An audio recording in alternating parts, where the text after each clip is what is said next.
Bonjour, je suis Régina Tchando, présidente du Centre national du livre.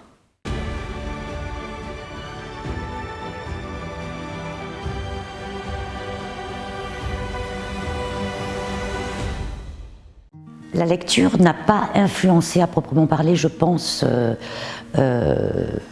mon parcours. Enfin, influencé à une date précise. Je pense qu'il l'a influencé tout au long de ma vie. Et en particulier, je pense, depuis la 3e, où j'étais en classe avec une professeure de français qui s'appelait Madame Cerisier, ça ne s'invente pas, qui était une femme absolument remarquable et qui, je crois, je pense même que ça concernait vraiment toute la classe, pas uniquement moi, nous a vraiment donné envie de lire parce qu'elle était très vivante, elle nous faisait étudier les textes de manière aussi extrêmement vivante, très critique. Elle nous faisait beaucoup écrire des fins de livres si on n'était pas d'accord avec la fin. Ce qui est devenu un peu à la mode aujourd'hui dans les ateliers d'écriture, mais à l'époque c'était assez rare. Et en ce qui me concerne, ça a vraiment mon goût pour la lecture qui après ne m'a plus jamais quitté. C'est presque un rapport pavlovien, c'est-à-dire je ne peux pas m'endormir si je lis pas.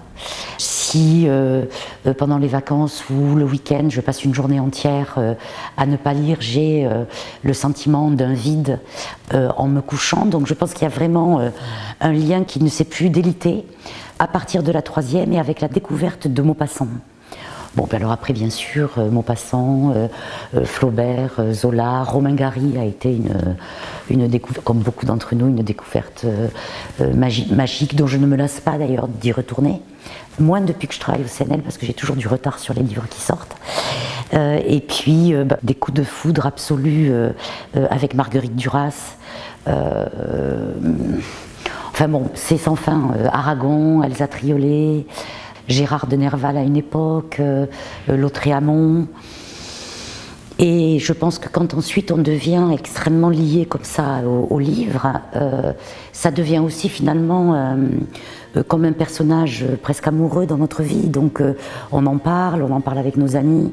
On se rend compte qu'on fréquente beaucoup de gens qui aiment lire aussi. Est-ce c'est un hasard ou pas? J'y crois pas trop. Je pense que c'est parce qu'il y a aussi des affinités électives qui se construisent autour des livres que l'on lit quand on aime lire. J'ai oublié de citer Goethe et les souffrances du jeune Werther. Enfin bon, la liste est longue.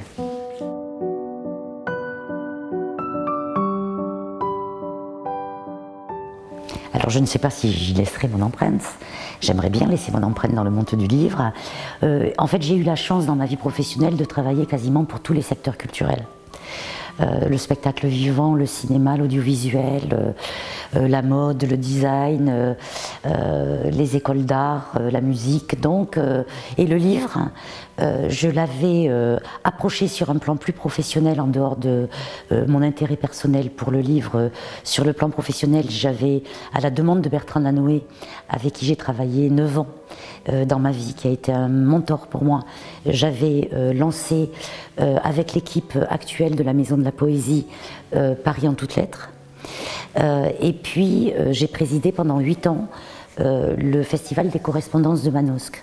Et donc c'était des rendez-vous où là je rencontrais les éditeurs, les auteurs, j'assistais à des lectures à voix haute, j'assistais à des débats entre auteurs, à la fois sur des sciences humaines et sociales et beaucoup la fiction.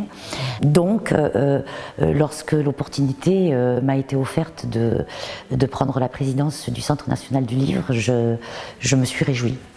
Voilà, et je me suis précipitée, on peut le dire.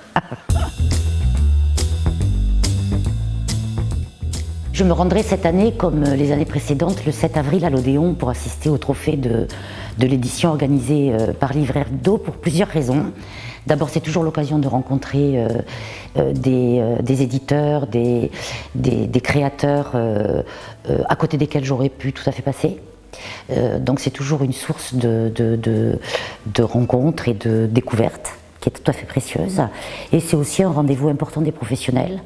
Et au fond, comme je le dis toujours, par rapport à d'autres secteurs, le livre est un métier plus solitaire, à tout point de vue. Et donc je pense que les quelques rendez-vous dans l'année qui permettent de réunir l'ensemble des professionnels sont précieux.